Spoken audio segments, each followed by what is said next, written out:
And then keep it going for Alisha Brophy. One more time for Alisha, come on. Hello.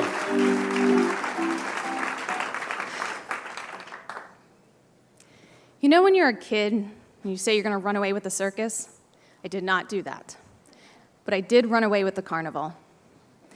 See, when I was little, my father was diagnosed with muscular dystrophy, and the doctor said that he only had 5 years before he'd permanently be in a wheelchair. Now, for the record, he's the most stubborn man on this planet, and it took him a full 20. But it meant my childhood, while I was growing, his hands and feet were shriveling, and I had to take over a lot more of the chores, from putting his deodorant on, zipping his pants, making our meals. And it meant that my childhood had this ticking clock, because my dad wanted to show me the world, and he did. Every weekend, every summer break, we'd hop in the station wagon and go as far as the car could take us, just the two of us. And every year, his hands would get weaker, and I would have to hold that steering wheel from the passenger seat a little bit longer. And it was terrifying, and I hated doing it. So you can imagine that when I graduated high school, college seemed really boring. I knew I wanted to leave the small town, get out of there. The car was always broken down, my dad's body too. So I didn't see an out until one day the carnival came to town.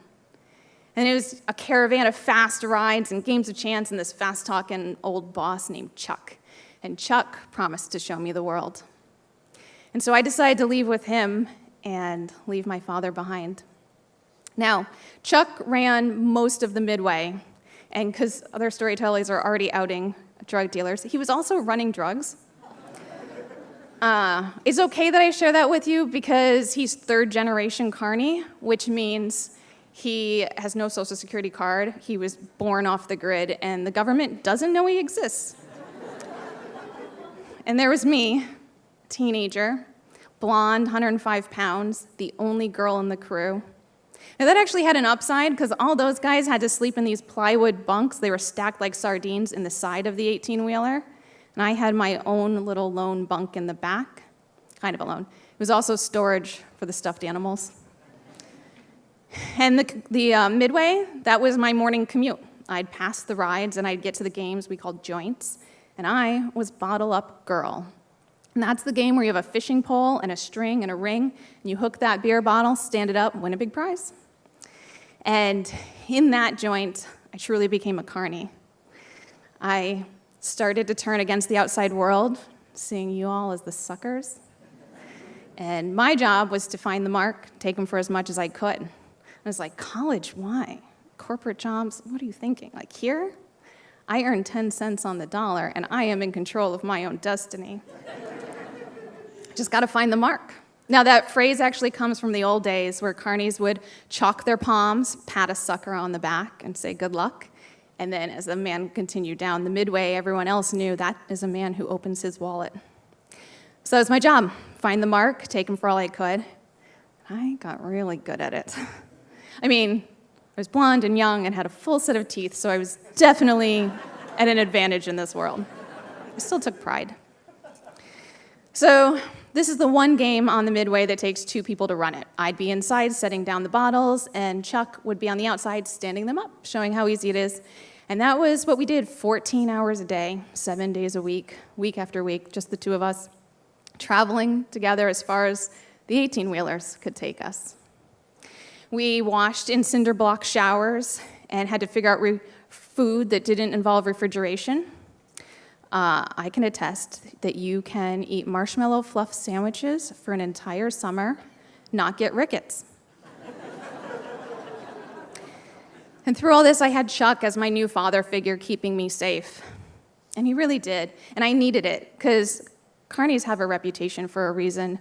I mean, anyone joining the carnival, they're running from something. We had guys running from Interpol down to running just from child support. If I'm honest with myself, I was running too. I was running from having to watch my father deteriorate, because I just wasn't ready to handle that.